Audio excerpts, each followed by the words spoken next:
കുറച്ച് നല്ല വാക്കുകൾ പഠിച്ചു വെച്ചോട്ടാ. എന്തൊക്കെയെന്ന് അറിയാം? അത് ഗംഭീരമായിട്ടുണ്ട്, സൂപ്പറായിട്ടുണ്ട്, അതുപോലെ കൺഗ്രാജുലേഷൻസ്, എക്സലന്റ്, അടിപൊളി, ഇങ്ങനെയുള്ള വാക്കുകളൊക്കെ നമ്മൾ നിർബന്ധമായിട്ട് പഠിച്ചു വെക്കണം. കാരണം എന്താണെന്നറിയാം, ഇത്തരം വാക്കുകൾ നമുക്ക് പറയാൻ നമുക്ക് ഭയങ്കര മടിയാണ്. നമ്മൾ അക്കാര്യത്തിൽ ഭയങ്കര പിശുക്കന്മാരാണ്. ആരെങ്കിലും എന്തെങ്കിലും നല്ലത് ചെയ്താൽ അവരെ മനസ്സറിഞ്ഞ് കൺഗ്രാജുലേറ്റ് ചെയ്യാനായിട്ട് നമുക്ക് ഭയങ്കര മടിയുണ്ട്. അങ്ങനെ കുറെ ആളുകളുണ്ട്. ആളുകളെ കൺഗ്രാജുലേറ്റ് ചെയ്യാൻ, അഭിനന്ദിക്കാനായിട്ട് നല്ല മടിയുള്ള ആൾക്കാർ നമ്മുടെ ഇടയിലുണ്ട്. പക്ഷെ എൻ്റെ അഭിപ്രായത്തിൽ നല്ല നേട്ടങ്ങൾ ആരെങ്കിലും ഉണ്ടാക്കി കഴിഞ്ഞാൽ തീർച്ചയായിട്ടും അവരുടെ മുഖത്ത് നോക്കി സന്തോഷത്തോട് കൂടിയിട്ട് അടിപൊളി, സൂപ്പർ, കൺഗ്രാജുലേഷൻ, എക്സലന്റ് എന്നൊക്കെ പറയാൻ നമ്മൾ ശീലിക്കണം നിർബന്ധമായിട്ടും. ഇത് അവർക്ക് ഭയങ്കര ഊർജ്ജം ഉണ്ടാക്കും കേട്ടോ. മനസ്സറിഞ്ഞുകൊണ്ട് അഭിനന്ദിച്ചാൽ തീർച്ചയായിട്ടും ആരെയാണോ നമ്മൾ അഭിനന്ദിക്കുന്നത് അവർക്ക് ഭയങ്കര ഊർജ്ജം ഉണ്ടാക്കും. ഇപ്പോൾ നമ്മൾ ഓഫീസിലൊക്കെ ജോലി നോക്കുന്ന ആളുകൾ ടാർഗറ്റ് അച്ചീവ് ചെയ്ത് കഴിഞ്ഞാൽ ബോസ് വിളിച്ചിട്ട് ഒന്ന് കൺഗ്രാജുലേറ്റ് ചെയ്താൽ, ഒന്ന് അഭിനന്ദിക്കുകയാണെന്നുണ്ടെങ്കിൽ ആ ജോലി ചെയ്യുന്ന ആളുടെ എനർജി ഇരട്ടിയായിട്ട് വർദ്ധിക്കും. അതേപോലെ വീട്ടിലാണെങ്കിൽ നന്നായിട്ടൊരു കറി വെച്ചിട്ട് ഭർത്താവിന് കൊടുത്തു കഴിഞ്ഞാൽ ഭർത്താവ് പറയണത് സൂപ്പർ കറിയായിട്ടുണ്ട്, അടിപൊളിയായിട്ടുണ്ട് എന്ന് പറഞ്ഞാൽ ഭാര്യയ്ക്ക് ഭയങ്കര സന്തോഷമായിരിക്കും.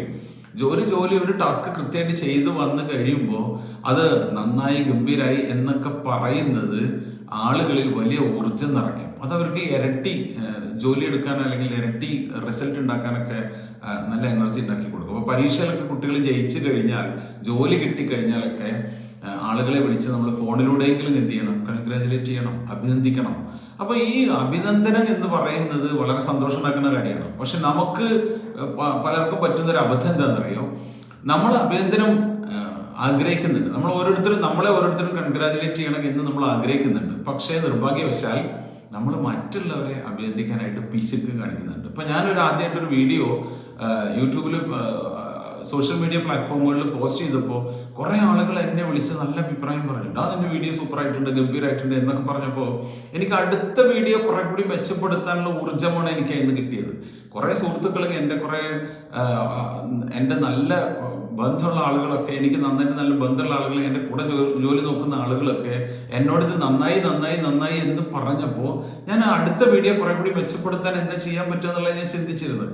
അതുവഴിയാണ് ഞാൻ എന്ത് ചെയ്യുന്നത്, എനിക്ക് കൂടുതൽ നേട്ടങ്ങൾ ഉണ്ടാക്കാനായിട്ട് സാധിക്കുന്നത്. അപ്പോൾ ഒരു കാര്യം ശ്രദ്ധിച്ചാൽ മതി, നമ്മൾ ആരൊക്കെങ്കിലും, നമ്മുടെ സുഹൃത്തുക്കളാവട്ടെ, ബന്ധുക്കളാവട്ടെ, കൂടെ ജോലി നോക്കുന്ന ആളുകളാവട്ടെ, അവർക്ക് ഏതെങ്കിലും തരത്തിലുള്ള നേട്ടങ്ങൾ ഉണ്ടായിട്ടുണ്ടെങ്കിൽ നിർബന്ധമായിട്ടും മനസ്സ് തുറന്ന് കൺഗ്രാജുലേറ്റ് ചെയ്യാം. അത് അവർക്ക് ഭയങ്കര ഊർജ്ജം ഉണ്ടാക്കും. ഇത് അധ്യാപകരെ, രക്ഷിതാക്കൾ നിർബന്ധമായിട്ട് ചെയ്തിരിക്കേണ്ട കാര്യമാണ്. അധ്യാപകരെ കുട്ടികളോട് നിർബന്ധമായിട്ട് കുട്ടികൾ ഉണ്ടാക്കുന്ന നേട്ടങ്ങൾ, അത് അവരുടെ നേട്ടങ്ങളെ ഉറക്കെ കൺഗ്രാജുലേറ്റ് ചെയ്യണം.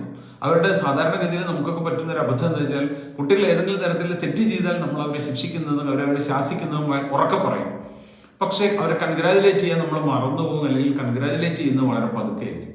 എൻ്റെ അഭിപ്രായത്തിൽ കുട്ടികളുടെ നേട്ടങ്ങൾ സെലിബ്രേറ്റ് ചെയ്യപ്പെടണം. അവരുടെ നേട്ടങ്ങൾ കൃത്യമായിട്ട് അഭിനന്ദിക്കപ്പെടണം. അതും ഉറക്കെ അഭിനന്ദിക്കുക തന്നെ വേണം. അപ്പോൾ നമുക്ക് പേര് വിളിച്ച് തന്നെ കുട്ടികളെ, നമുക്ക് അധ്യാപകരൊക്കെ ക്ലാസ്സിൽ കുട്ടികളെ പേരെടുത്തുകൊണ്ട് അഭിനന്ദിക്കുകയാണെന്നുണ്ടെങ്കിൽ അത് കുട്ടികൾ മറക്കില്ല, ഒരു കാലത്തും അത് മറക്കില്ല. പ്രത്യേകിച്ച് കൊച്ചു കുട്ടികളൊക്കെ ആണെന്നുണ്ടെങ്കിൽ അവർ കൺഗ്രാജുലേഷൻസ് എന്ന് പറയുന്നു, കുട്ടിയുടെ പേരെടുത്ത് പറയുമ്പോൾ അത് ഭയങ്കര എനർജി കുട്ടികളിൽ ഉണ്ടാക്കും. അതുകൊണ്ട് നമുക്ക് തീരുമാനിക്കാം, എല്ലാവരെയും അഭിനന്ദിക്കാം, അവരെ സന്തോഷവാന്മാരാക്കാം. അവരുണ്ടാക്കുന്ന നേട്ടങ്ങളിൽ നമുക്ക് അതിനോടൊപ്പം ചേരുന്നതോടൊപ്പം തന്നെ അവരെ ഒരു ഫോൺ വിളിച്ചിട്ടെങ്കിലും ഒന്ന് കൺഗ്രാജുലേറ്റ് ചെയ്യാം. സന്തോഷം നമ്മൾ ആഗ്രഹിക്കുന്നുണ്ട്, നമ്മളെ കൺഗ്രാജുലേറ്റ് ചെയ്യുന്നത് നമ്മൾ ആഗ്രഹിക്കുന്നുണ്ട്. അതേപോലെ തന്നെ നമ്മുടെ ചുറ്റുമുള്ളവരുണ്ടാക്കുന്ന നേട്ടങ്ങളോടൊപ്പം ചേർന്ന് നിന്ന് അവരെ നമുക്ക് ആത്മാർത്ഥമായിട്ട് ഹൃദയം കൊണ്ട് നമുക്ക് കൺഗ്രാജുലേറ്റ് ചെയ്യാം. Thank you.